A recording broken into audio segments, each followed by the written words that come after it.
அது மாதிரி பெட்டியை வச்சு தீர்மானித்துக்க முடிய இது பெட்டி கூட்டணி, இது வெட்டி கூட்டணி, வீணான கூட்டணி.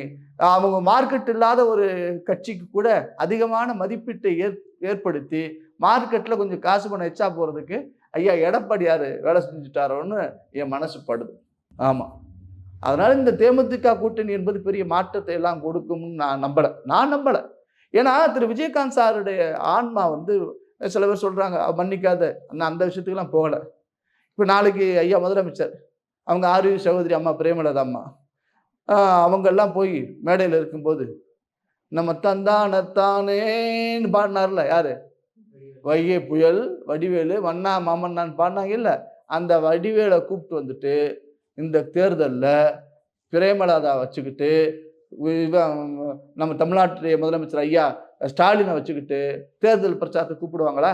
கூப்பிட்டு என்ன பேசுவாங்க? அந்த கட்சியை ரெண்டாக்குனாங்களா சார்? திமுக ரெண்டாக்குச்சா இல்லையா? சந்திரகுமார்னு ஒருத்தர், எஸ்ஆர் பார்த்திபன் உள்ளிட்ட பல பேரை தேமுதிகவில் முக்கிய ஆளுமைகளாக இருந்தவர்களை கட்சியை உடைத்தது யாரு? கருணாநிதி.